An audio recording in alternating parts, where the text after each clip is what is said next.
We're the only government in the entire world that really can print dollars. And why are we not printing dollars to buy Bitcoin? You know, it's interesting that you brought up like essentially printing money to buy Bitcoin, because it seems like that's this strategy Michael Saylor has started to implement. Here's the thing. I don't think anybody owns the ETF yet. I spend a lot of time with people who are wealth managers or foundation advisors, and none of them are even thinking about the ETF. So I don't think anyone owns it. I'm thrilled by Trump embracing Bitcoin mining and getting on stage and saying that he's going to take Elizabeth Warren down. It's about time. I have long said that I think she is the largest threat to national security. It isn't a foreign entity. It's Elizabeth Warren who has... Bing bong. I am back with another edition of the State of Bitcoin podcast, where I've got Lisa Hough in the house,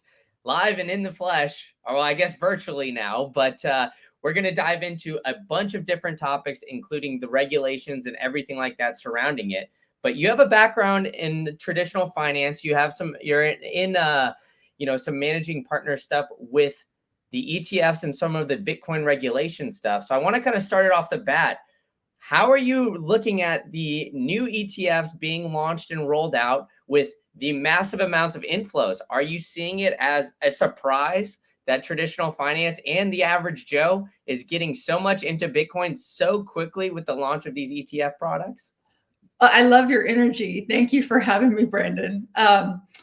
So I sit on an advisory board for Millennium Digital. They're a Paris-based ETF, the first regulated ETF in Paris, offering, kind of Bitcoin, fully Bitcoin, but it's Bitcoin miners and other infrastructure components to this ETF. So thank you for having me. Here's the thing. I don't think anybody owns the ETF yet. I'm super excited, I guess, that it's here because it legitimizes our cause. But, I spend a lot of time with people who are wealth managers or foundation advisors, kind of that community. And none of them are even thinking about the ETF. They haven't even begun to, they claim that their clients don't even ask them about it. So I don't think anyone owns it. I don't think it's even caught on, and I find that to be hugely bullish. Wow, that's amazing. So it is looking like then we're still early, and it's interesting you say that because of the amount of net inflows that we've seen into the ETF. I mean, just recently we've seen some massive weeks. We even saw like 16,000 worth of purchases in one day. Total net inflows are at 15 billion. So, I mean, that sounds like a lot, but, in the traditional finance space, that's still a minuscule amount. So, I guess, what do you think is like kind of holding back people from kind of, I guess, jumping full-fledged into Bitcoin, as it's been the best performing asset since basically its since existence? I don't know. Lack of curiosity. They're stuck in the matrix. They don't care. Their lives are fine. Any of those things. I literally had dinner on Sunday night with an advisor to a very large foundation in Houston. And I said, surely those guys are asking you about Bitcoin. And he said, no. And I said, but aren't they like a little bit curious about Bitcoin? I mean, it is the best performing asset of all time. Are they at least, making an inquiry? No. I'm like, are you thinking about it? No. I'm like, well, why? And he said, well, the foundation has this program and that program, and this is how we do it. And, his other clients, he describes as the idle rich. So I don't know if their brains are idle. I don't really know what that means. I don't understand how you can't be thinking about Bitcoin. But on the other hand, I do understand how you can't be thinking about it, because people have a lot of stress in their lives and a lot of things are going wrong for us as Americans. And clearly we have it the best of any country on earth. So I think that's bullish, right? I don't think that anyone's really here in Bitcoin yet. I think it's just this echo chamber of you and I and our friends. Yeah, yeah, and that's interesting you say that, but I think it's starting to go a little bit more mainstream now because we're seeing the politicians start to talk about it, right? I mean, maybe it's the echo chamber, but we've seen the clips of Trump talking about Bitcoin, saying how he doesn't want Elizabeth Warren to take it. And now the Biden administration is kind of doing a 180 on Bitcoin and crypto to a greater extent. So, do you think that that is going to maybe shift the narrative a little bit where more people are going to look at it? Or do you think it's just kind of like a minute talking point in this upcoming election where, where they're trying to get some more votes? I mean, because at the end of the day, that's what all these politicians want, votes to stay in power. So is it that they're going after maybe the single issue voters? Or do you think that it's going to be another touch point for, maybe the general population to start to get, I guess, Bitcoin curious? Time will tell.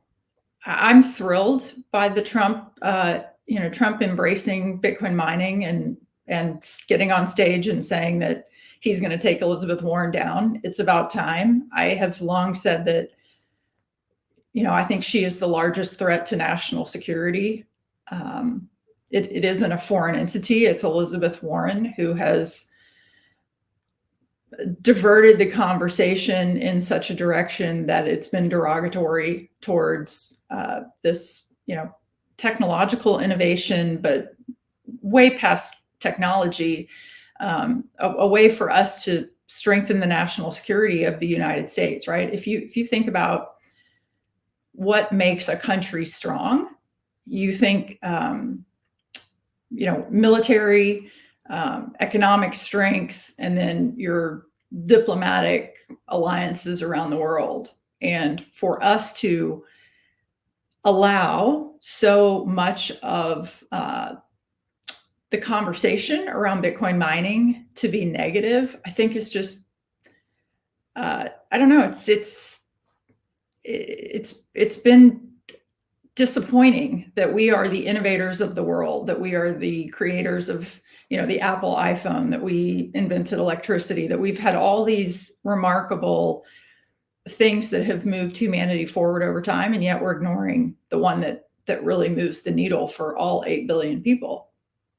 So I'm thrilled that Trump has come out and been so strong, and that he's met with the, again, was meeting at Mar-a-Lago with the Bitcoin miners. Apparently that went swimmingly well, and they were impressed and he was impressed. You can think what you want about Trump, you can think what you want about Biden, but there is no debate. Bitcoin is the best thing to ever grace this planet. And I think, as my LinkedIn says, like, Bitcoin fixes almost everything. No, 100%. And, I agree, right? We need to try to make Bitcoin more, our policies more friendly to Bitcoin, in the United States. And there's been a recent development, right? We've seen a lot of Lightning wallets leave the US, wallet of Satoshi Moon and everything like that.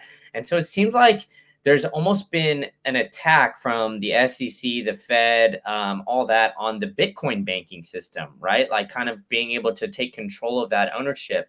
Is that how you view it, as policies like have previously kind of rolled out because of the required the stringent KYC requirements and that kind of movement? And do you think that this, Trump and Biden kind of flipping on Bitcoin and crypto to try to bring more innovation back into the US will almost flip the script on that? Or do you think that they basically just want to know whatever transactions you're doing so the tax man could always get their cut? Well, look, I mean, I think that they have a lot of problems that they're trying to solve for, the enormous debt, being at the top of the list. And you've got Janet Yellen out there saying, well, we really can't reduce spending. Well, you really can't cut defense spending. Well, you really can't cut retirement benefits. Well, you really can't cut entitlements. So that means an increase in taxes are inevitable. Do I think that they are directly coming after the Bitcoin wallet companies? I guess, I mean, how much Bitcoin are we actually really holding in those wallets though? Right. To me, I mean, I cleaned up my iPhone yesterday and, just deleted apps that I don't use anymore. Like I've parked in a city and downloaded an app, deleted all that stuff. And I probably have, I don't know, 5 or 7 Bitcoin wallet apps, none of which do I have more than, I don't know, certainly not more than $100 of Bitcoin in. So, I mean, like, what are we even really talking about? What is I mean, I understand that they're still taking our privacy away, or they're still, it's an invasive tactic, but I don't mind paying the tax man. I think that if we're Americans, we have accepted that we pay taxes. I think now we just have the ability to hold our leaders accountable for what those taxes are going towards. And I think us in the Bitcoin community are trying to say, hey, hey, over here, there is a way out, right? Like we can strengthen our own balance sheet. We're the only government in the entire world that really can print dollars. And why are we not printing dollars to buy Bitcoin? Why do we print, billions of dollars to send to foreign nations to fight wars that aren't ours, in my opinion? Probably unpopular opinion, but I don't know that they care that Moon Wallet is there, or that they're concerned that I have $10 in wallet of Satoshi. Like, I don't think that's really what they're after. I think that it's just a land grab to try to scare everyone in the crypto space or in the Bitcoin space, that we are doing something that's illicit, that we are breaking some sort of law, which you and I know is just not the case. Yeah, 100%. And it's interesting that you brought up like essentially printing money to buy Bitcoin, because it seems like that's this strategy Michael Saylor has started to implement with his convertible notes on MicroStrategy, basically utilizing debt to buy more Bitcoin and just to keep on doing that.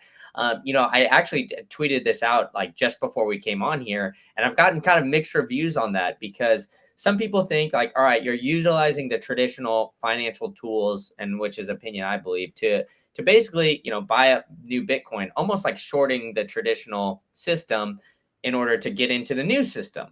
Well, there's still that exchange rate, and there's kind of like hairiness there, right? Where everything's still priced in the dollar and whatnot. So you're essentially shorting MicroStrategy debt and, to buy Bitcoin.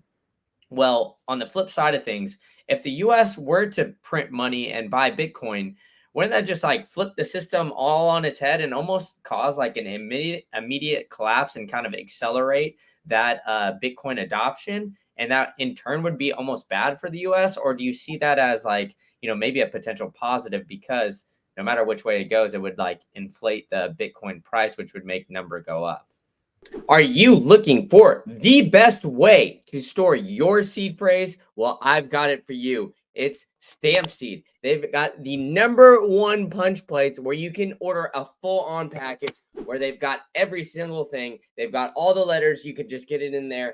And they've got this sick hammer, which they've engineered to make it so easy for you to punch in that titanium steel plate and store your seed phrase in the most secure way possible. So go ahead and get your Bitcoin off of these exchanges and use promo code Green Candle for 15% off. They're helping power the show. They've got the Bitcoin logo. You can punch it into your seed phrase as well, if you could see it here. They've got a lot of cool stuff. And now I'm helping empower you to get your Bitcoin off an exchange utilizing Stampseed and storing your seed phrase in the most secure way possible. Now get to it. All right, back to the show. Well, okay, let's think about it this way. What would happen if the US announced that they were, there was a new gold rush and they were buying gold to back our dollar, right? What would the public think of that action, right? What would the global public think of that action, right? I mean, we hear that China and Russia and India are increasing their stock of gold. What does that make us think, right? It doesn't make us think that their currencies are weaker. It makes us think that they are a stronger entity. They are stronger entities. And so I mean, I believe that, Bitcoin is not is not yet a threat to the dollar. I think certainly from our nation state, we can hold Bitcoin in our treasury and strengthen our nation and strengthen the perception of our nation globally. Again, I mean, how can we maintain a strong military presence? How can we have, advanced defense tech? How can we have incredible intelligence and strategic alliances if we are broke? Nobody wants to align with the person that they view as weak. So it's, I do think that eventually we are a Bitcoin world, but I don't know how long that takes. And what do you think? How long do you think it takes before the whole world is on Bitcoin? Oh, I think it's long ways away, right? I mean, I know like Parker Lewis has the gradually then suddenly. I think we're still, far away. I mean, I, kind of deal with the traditional world, I guess, the non-Bitcoin world in my day job. And everybody's still kind of going through the motions there, right? I mean, we still have people thinking like everything's fine. That the average person is not really doing that bad, that they can save or whatever. I think pockets of people are starting to wake up, but I think majority of people, just like you said at the beginning, they don't really like to think about money. They don't like to think about like the greater issues of the world. They just want to go do their job and, work 9 to 5 and then come home, watch Netflix and kind of escape. And so because of all that, I think, we're still looking at 30, 40, maybe even 50 years down the road before we get there. And I think, hopefully it's like a slower transition, because I think there's like two ways we get to a full Bitcoin standard. It's either the current system we're in totally collapses and it's like, we're in flux for, a decade or maybe even more, and it's a lot of pain, or it's a slower transition over where just, we see countries like El Salvador pop up and other countries, maybe in Argentina and like some of these smaller ones start building until eventually, majority of countries are just utilizing Bitcoin. But I mean, like taking El Salvador for an example, it's been legal tender for 2.5, almost 3 years. And there's maybe 5 to 10% of vendors that accept Bitcoin there. So, I mean, that's a great amount. I think it gets understated and kind of diminished how many vendors accept Bitcoin down there. But, it's a lot better than the US, where we have less than 1%. I just think, as things grow, it takes a lot of time until, a country, whether it makes it legal tender or what have you, will fully get there on its own. And I think like it'll just be a slow transition for everybody as well. So do you kind of, I guess, subscribe to that theory as well? Or do you think it's going to be the more gradually than settling?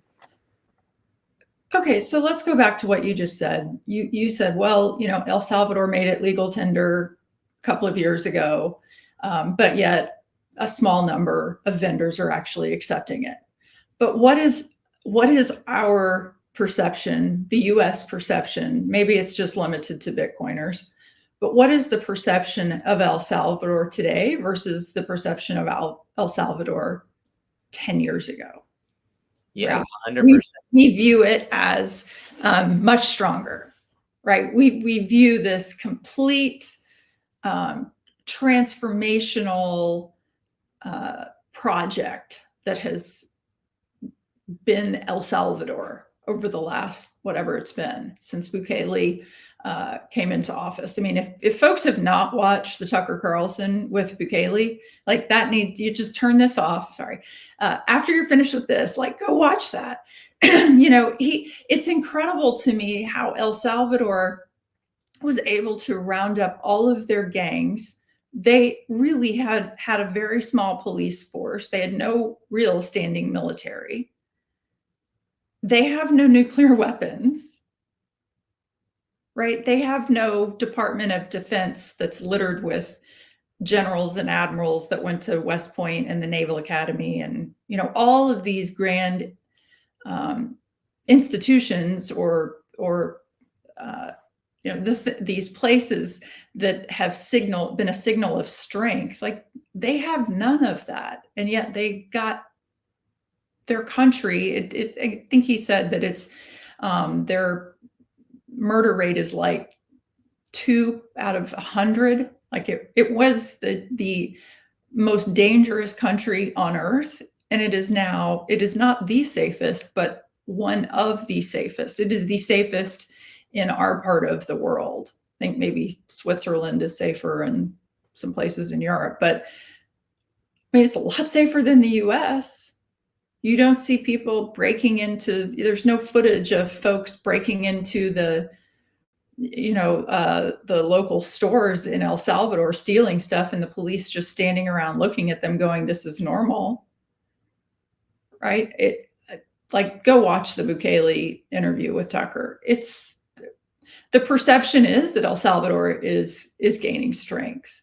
And so whether or not they've got people that are accepting it, accepting Bitcoin, for a good that they produce, I don't think it's irrelevant, but I think the perception of strength by other nations is a leading indicator of what would happen to any nation that adopted Bitcoin. Again, to your point, much like the perception that people have about MicroStrategy. Who knew about MicroStrategy 10 years ago? I didn't. I mean, and I feel like I have not been, I didn't work as an investment advisor. Wasn't in that realm, but certainly very aware of what the technology development looked like in the U.S. No one. I mean, the friend that I was with this on Sunday night, who is an advisor for a huge foundation, like, he barely understands MicroStrategy. He has no insight into what they're doing, but it's clear that what they're doing is the cheat code to a resilient company. And we've now seen others follow. We've seen, I don't know how many funds, Millennium and others, 30 something or 50 something funds who now have a substantial allocation to Bitcoin. Like, it's a perception of strength, and that's what I think is most important for. That is the reason why I feel like the U.S. needs to add it to our treasury. No, I mean, hey, I agree with you. But do you think that that's all kind of, I guess, revolved around Bitcoin for like a nation state? Because I think the strength of the U.S. was always kind of around the military. And obviously, the way we left Afghanistan recently, a lot of things have been kind of waning, especially the strength of the U.S. I still think, it's the greatest country on earth, and it's the greatest place to become an entrepreneur and grow companies and businesses. And, I hope that the next president, whoever that may be, will continue that and continue to make it more advantageous. But, we've seen, Bukele, to your point, like, kind of come with open arms for tech and innovation and everything like that, like limiting the amount of taxation. We've seen a few businesses move down there.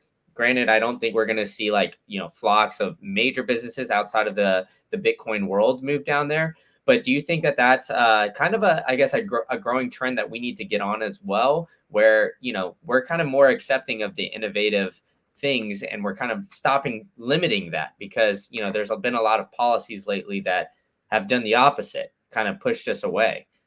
So do you think that that's where, I guess the U.S. needs to move towards in order to, not only gain strength in the Bitcoin and the crypto community, to a lesser extent, the crypto community, but, kind of bring everything back and make the U.S. the power that it once was? Are you looking for the easiest way to get your Bitcoin off an exchange? Well, I've got it for you. It's Foundation Devices. They've got the #1 hardware wallet in the passport. They've even got a concierge service that can help you get your Bitcoin off an exchange within 1 hour private onboarding session. And they've got a great app too, which will give you extremely, extremely, extremely private features on that app, so you can use Bitcoin in the most secure way possible. So I've been working hard trying to get sponsors to help you get your Bitcoin off an exchange, and I found it with Foundation. And you can store your seed phrase with a stamp seed punch plate as well. So pair all those together. Use promo code GreenCandle at foundation.xyz, and you'll get $10 off your entire order. All right, that's enough for me. Back to the show. Yeah. So when you think about the economic security in a country, right, you have economic stability. So we have to be able to provide jobs, right? Citizens need to be able to have basic necessities. We need to foster investor confidence from around the world.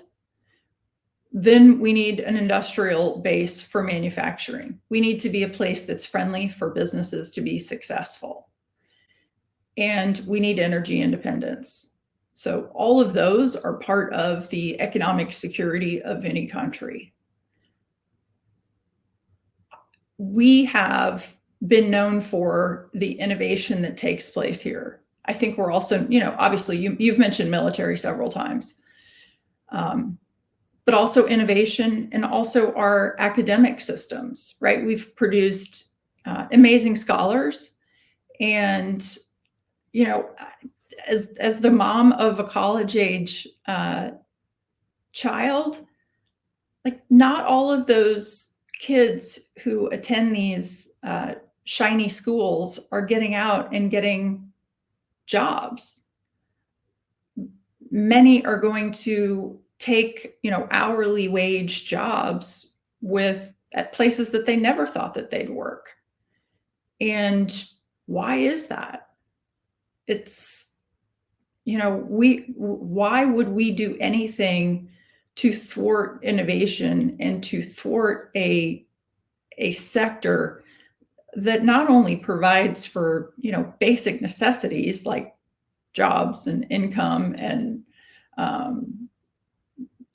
a social system that isn't full of injustices or crime, but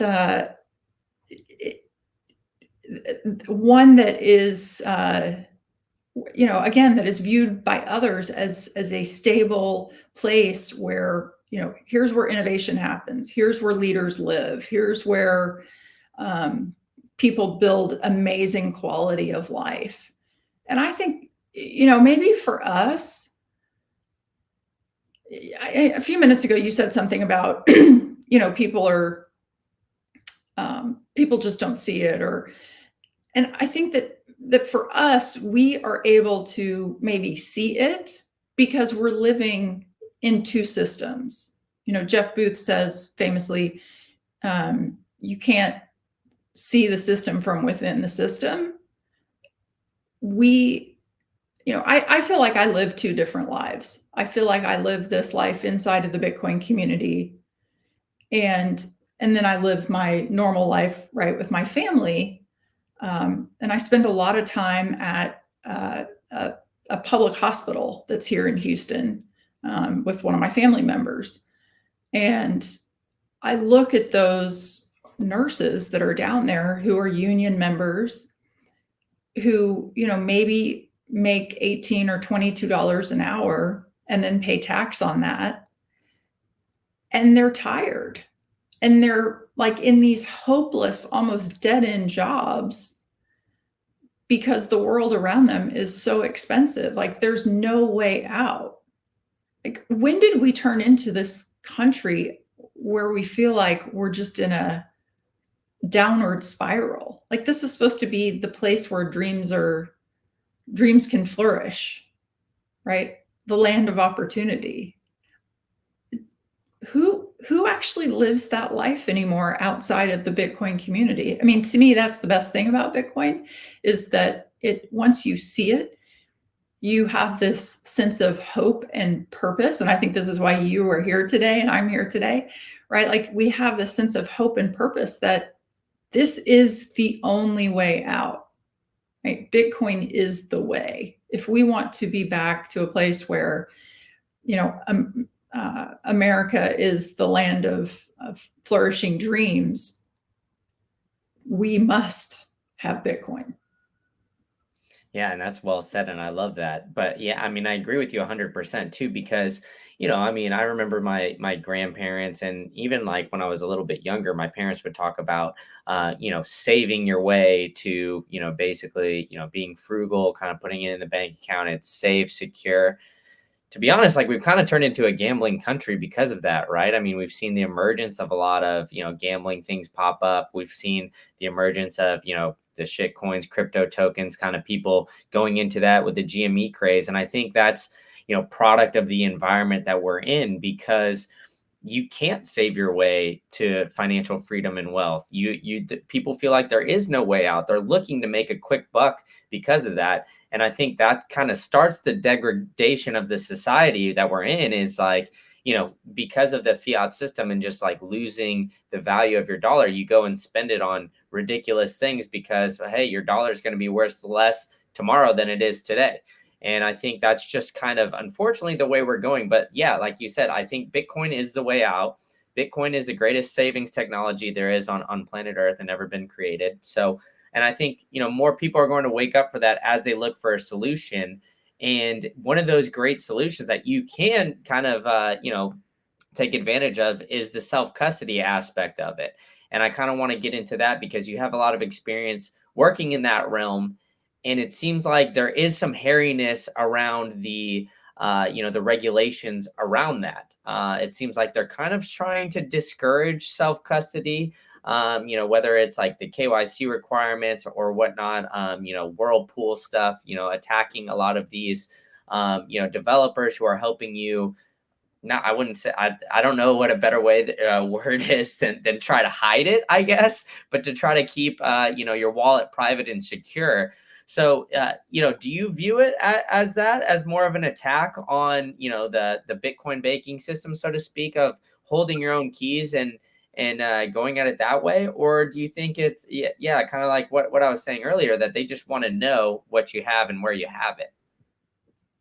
Are you looking for the number one place to find all the information you can about Bitcoin, whether it's price, whether it's hash rate, whether it's the latest up-to-date things outside of Bitcoin, whether it's nation state adoption, what have you? Well, I've got the place for you. Check out bitcoinnews.com. They've even got the number one newsletter in the game when it comes to Bitcoin, because it gives you all the up-to-date information on every single thing that happened in the past week. That'll come to your inbox every single Monday morning. You can sign up using this code right down here, or this link. It's also in the show notes. So come join me and thousands of other people that are getting the most up-to-date information from bitcoinnews.com and their newsletter. All right, let's get back to the show. Yeah, they want to know what you have and where you have it. I don't know. I don't know what they, I don't know what their long game is to understand who has what Bitcoin, right? Like, how can they go back to somebody that mined Bitcoin in 2010 or 2011, right? All these OGs out there that have had Bitcoin for so long. I mean, maybe they've KYC'd somewhere. Maybe they've hit an on or an off ramp somewhere that has triggered a KYC, and thus you can find the identity of the person. Again, I think it's like, what rights do we expect in the United States? What is our right to privacy? I don't know anyone in Bitcoin who sits around and goes, "Oh, I want to cheat the government. I don't want to pay taxes." I mean, certainly we all say, "Oh my God, taxes." I don't think that's our primary concern, right? I think that what we're focused on is stop debasing our currency, stop making my life harder, stop making, food more expensive, stop making healthcare not only unaffordable, but, pathetic, right? Like, stop taking hope away from every American. Like, that is what I feel like our focus should be on, not arguing over KYC at this point. Do I think that eventually, KYC is a thing of the past? I don't know, but I hope so, right? I think it's a huge invasion of privacy. I guess I understand why maybe they did it. I don't know. That's not the fight I'm in. The fight I'm in is quit debasing the currency. And if you're going to keep doing it, then I'm going to hold my economic value and my energy in something else. And whether or not I hold that in cash or gold bars or Bitcoin or I buy every Apple iPhone at the store. Like, that's up to me. You shouldn't be able to tell me how to store my economic energy. I get up, I have coffee, I go to work, I get paid, right? What I do with that, those dollars that are an expression of my energy is, frankly, it's my business. So I don't know. I think, like, again, they've kind of lost the plot. Like, if we're already arguing over, if the U.S. government is so finely focused on catching people that self-custody, like, I don't know, they've lost the plot. I think self-custody is the way. It's not hard. Anyone can do it.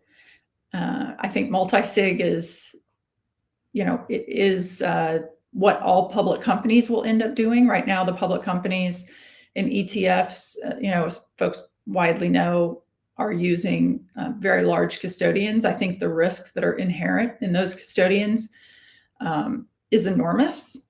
I'm not quite sure we're considering that, there could be folks inside those custodians laying in wait to capture that Bitcoin when the time is right.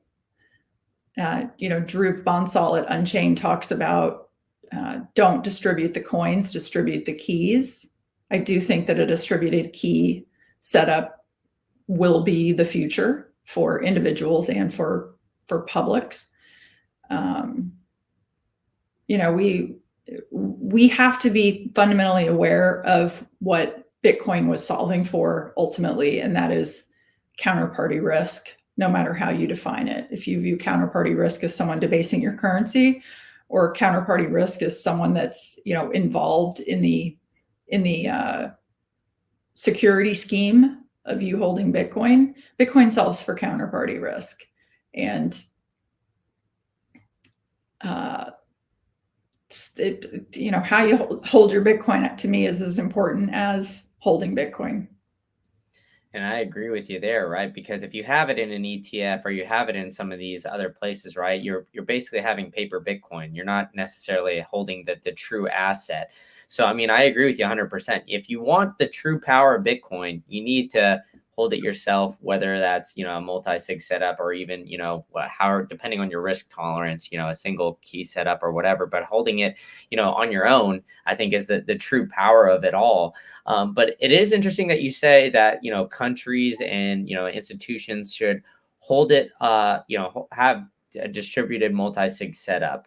Now, I feel like with like the SEC regulations and everything like that, like a MicroStrategy, for example, they wouldn't be able to do that just yet as things are set up because, if somebody, Sally, whoever has the keys at MicroStrategy, were to lose that key or whatever and set it up in a way that, you need 2 of 3 or whatever, and they don't have theirs, they would like somebody to essentially like point the finger at to get, insurance back on their Bitcoin. Now, am I just like missing the whole point here? Or, is there more complex multi-sig setups where you could avoid something like that? And even, as employees are coming in and out of that company, that, you can set it up in a way where, MicroStrategy could eventually hold all their keys, and Michael Saylor could, although he would be the head face and everything like that, he wouldn't necessarily have the power to move all of that. Well, what if you had qualified custodians, right? What if there were 10 qualified custodians to choose from, and MicroStrategy didn't have to hold a key at all? Right. A multi-sig could be set up in, M of N, right? It takes 9 out of 10 keys to sign. It could be 2 of 3. But what if they used qualified custodians to hold those keys? Then no individual key holder could move Bitcoin. Well, then in that case, that would be, yeah, I guess like then how would that be super beneficial for the company as they're basically having their treasury reserve where no single person would be able to move that Bitcoin. Now, I feel like the treasury is there for essentially like emergency situations or almost like a backup plan. So if that was the case, maybe I don't know, maybe MicroStrategy eventually starts paying their employees in Bitcoin. Like that's kind of the way that I see it going. So in that, I don't know, maybe that I'm making a lot of assumptions here, but I guess how would that in turn like benefit MicroStrategy if they don't have, a way to essentially move that money? Then how is that better than the current banking system? No, they have a way to move the Bitcoin, right? I mean, what we're talking about with a distributed key. I mean, you still have complete flexibility, and your Bitcoin is movable. There are qualified custodians where it may, I don't know, maybe it takes 2 hours, maybe it takes 2 days to sign the transaction so that Bitcoin is movable. In my experience working with publics and working with large funds that hold Bitcoin, they often hold some in a hot wallet and a lot in a cold wallet, right? That hot wallet is so that they have the ability, let's say that Bitcoin goes to $1 million overnight, and you're a fund and you're invested in companies in the Bitcoin space. If it goes to $1 million, I'm going to sell some, right? Because I'm going to deploy it into new opportunities in the Bitcoin space. So you're not locked out of your Bitcoin, and it's not at all like being in a traditional financial ecosystem where you have no control. In all cases, Bitcoin is viewable on the blockchain. So if I'm MicroStrategy and I've distributed keys, they would have the ability to have insight into their wallet address at all times. They could verify every day, every minute that their Bitcoin was there, and they could verify that it hasn't been moved. Yeah, that makes sense. And then, yeah, I mean, I was just kind of thinking then too that the traditional financial systems, as it is now, right? I mean, to move $1 million, if you have that in a hot wallet, I mean, to move that in a banking system probably takes like 3 to 7 business days at the very least. Which, if you can move it immediately, and then even if you have it in a cold wallet and it only takes a couple business days, it's a lot quicker than the traditional system. So it would be a drastic improvement on that. And we kind of got away from El Salvador and moved into more of like traditional businesses, but I want to take it back to nation states and the nation state adoption, because we've seen companies kind of bring Bitcoin onto their balance sheet. We saw 3 recently pop up, like MetaPlanet, Semler Scientific, and one other that's escaping me. But with the success that we talked about previously with El Salvador, now that has changed the perception. We've seen Bukele go on Tucker, and but Bitcoin was like kind of barely mentioned in that. It was a lot about their policies and kind of the movement on that. Do you think the public perception is just more on Bukele kind of coming in and flipping El Salvador on its head, or do you think people are more equating it to like one of the steps is Bitcoin, which is kind of around the ethos? Like, do you think that those are, I guess, in a sense, hand in hand? Are you looking for the best way to orange pill your friends and family? Well, I've got a way for you that's got a little bit of a nostalgia factor. I've got Bitcoin trading cards. They've got the Genesis pack. I've got an open pack right here, sitting here, where you can hand out a bunch of these cards with some great, great artwork. We've got tyranny. We've got fear, uncertainty, and doubt right here, the FUD card. So we've got a lot of great things to teach you a bunch of lessons about Bitcoin in the current space. And they've even got some cool things of cool people even doing some stuff in the Bitcoin space. I've got the Bitcoin racing card here, even signed by my boy, Chris Primetime McKenzie. So you can get all of that at btc-tc.com. Use promo code GreenCandle. You can get 10% off your entire order to orange pill your friends and family and collect some cool artwork of people that are doing some awesome stuff in the Bitcoin space and help spreading that orange pill around the globe. All right, enough from me. Back to the show. I think it's 100% due to Bitcoin. I mean, he wouldn't have had the economic horsepower He would not have the longevity of economic horsepower to make these changes without Bitcoin, right? It's 100%. And, nation states are following, will follow. And maybe it's baby steps, right? Maybe it's, Marathon has recently announced, I don't know, several months ago, they announced a deal, a collaboration with the UAE. They've recently announced a public-private partnership with Kenya. Those are solving real-world energy problems for those nations, and so for those citizens. So, I always tell people when I'm explaining Bitcoin, like if I'm talking to an energy person, which a lot of my friends are in the energy space, and I'll say, look, if you run an energy company, you don't need to like Bitcoin to appreciate what Bitcoin mining can do for you, how it is accretive to your business model, right? If I am a natural gas processing plant and I have excess energy that's just sitting idle because maybe maybe the gas processing plant was set up and I have access to 20 megawatts or 50 megawatts of power, but I only process 5 megawatts worth of gas, right? It takes me 5 megawatts to process gas. I have excess energy and I have paid for all of that infrastructure. So why would I not consider a JV to sell that excess energy to a Bitcoin miner? Or why not stand up some mining of my own, right? And all of the energy companies are starting to investigate or have investigated or are building out their Bitcoin mining. So you can hate Bitcoin and you can still believe Elizabeth Warren, but realize that it's really good for your business.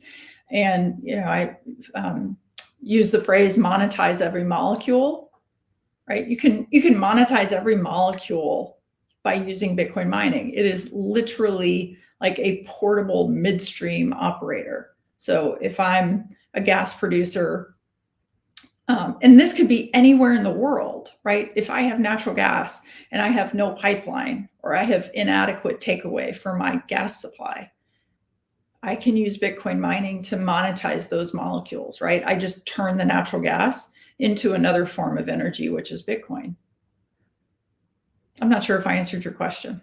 No, you did 100%. And I agree. And I think, you're in the Houston area. That's, very energy dense, oil and gas. I mean, it seems like it should go hand in hand. And I think energy companies are starting to come around. I mean, we have the Bitcoin conference coming up here in about a month. And, one of the top sponsors is Shell. So, I mean, that's, it should tell you enough in itself there, where it's like, the traditional oil and gas industries are seeing the value of, utilizing the excess energy and the, in a sense, monetizing every molecule. So I think like, that world kind of is starting to get it and is coming around to it, whether they believe in Bitcoin or not. It's all about money at the end of the day, right? So, being in that area, it seems like that should be an easier conversation. Is that in your experience, like that the oil and gas, the energy guys, they essentially just get it a lot quicker? No, I wouldn't say that they do. Even if they've started to, and many of them have investigated Bitcoin, are investigating Bitcoin, do have teams focused on it.